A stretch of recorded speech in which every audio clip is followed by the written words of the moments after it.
Dans cette vidéo, j'aimerais partager quelques réflexions sur le Lean à l'avenir ou l'avenir du Lean. En matière de Lean Manufacturing, on a l'impression d'avoir fait le tour, on a l'impression que c'est une méthodologie qui est vieillotte ou voire vieillissante parce qu'elle est très connotée usine telles qu'on les connaissait à l'ancienne. On a plus en mémoire les efforts des pionniers sur des usines traditionnelles. Et donc ça fait une impression un petit peu de désuet.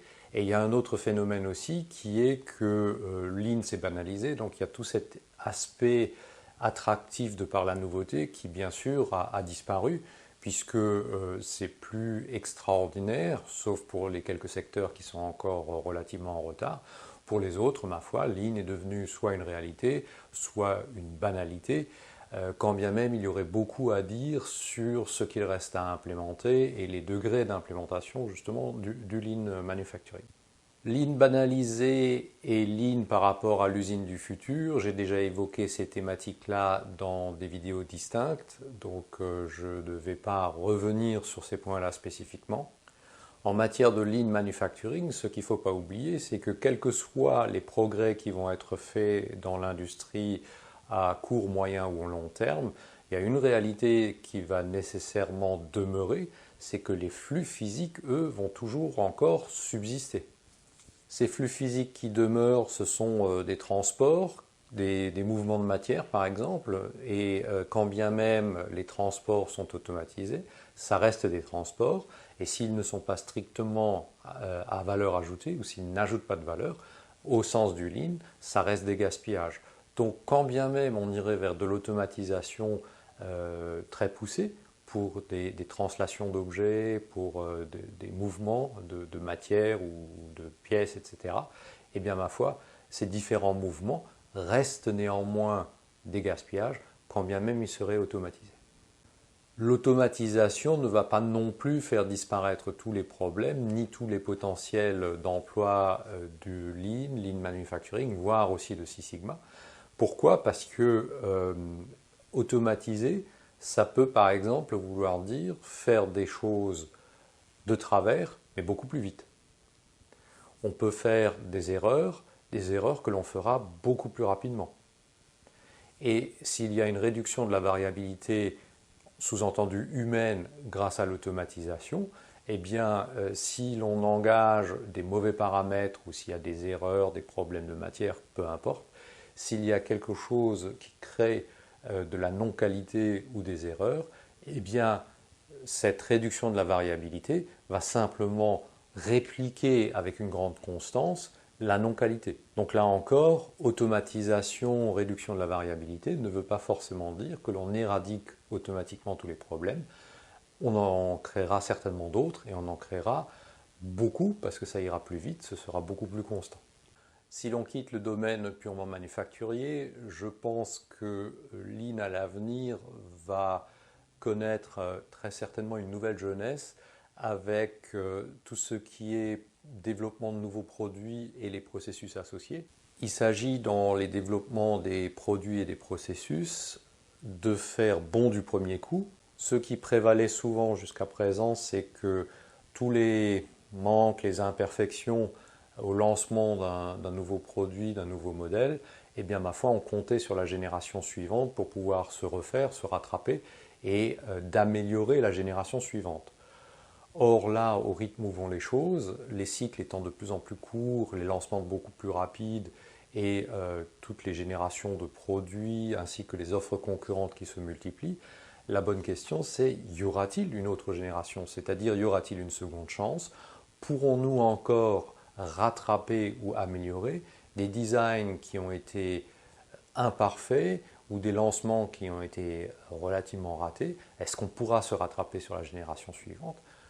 Peut-être, s'il existe une opportunité de génération suivante et si les clients sont assez tolérants pour nous l'autoriser.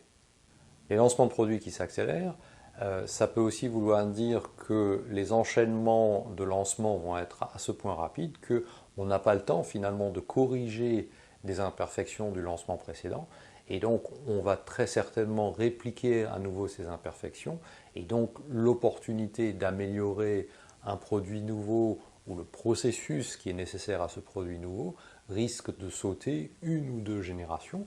Et là encore, la bonne question à se poser, c'est est-ce que le marché, est-ce que les clients seront tolérants ou est-ce que ce sera un disqualifiant?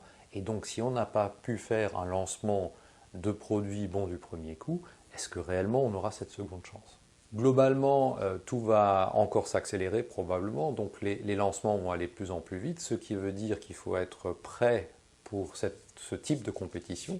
Et donc, Lean en matière de développement produit et processus va aider à accélérer et à tenir cette cadence qui va être imposée par les concurrents les plus rapides, mais aussi par le marché qui très certainement va de manière gourmande tirer ou prendre toute opportunité nouvelle et donc en quelque sorte imposer la cadence. Alors on pourrait argumenter, mais est-ce que l'économie du partage ne va pas non plus rebattre toutes les cartes et est-ce que finalement on va ralentir en matière de consommation parce qu'on ira plus vers du partage plutôt que vers de l'acquisition et de la possession?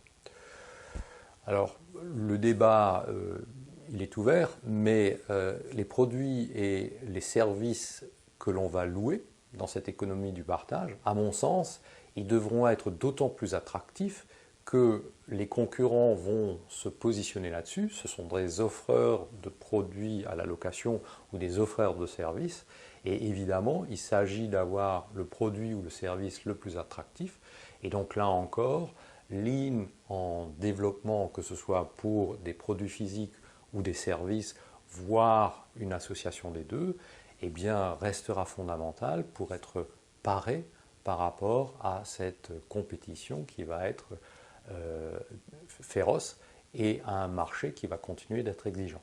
Un dernier point ensuite pour l'avenir du Lean, quelque chose qui peut-être jusqu'à présent était mentionné mais pas avec autant d'intensité, c'est tout ce qui est environnement, puisque si Lean permet globalement de faire plus ou autant avec moins de ressources, eh bien c'est une caractéristique très importante si l'on veut à l'avenir réduire à la fois les dépenses énergétiques, l'exploitation des ressources naturelles et donc globalement arriver à des consommations beaucoup plus raisonnées.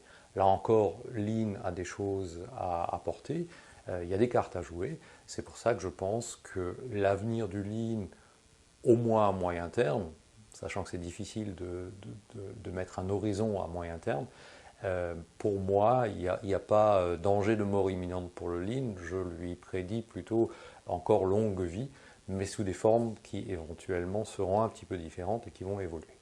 Si vous avez trouvé quelque intérêt à cette vidéo, merci de le faire savoir. Merci pour votre attention. À une prochaine fois.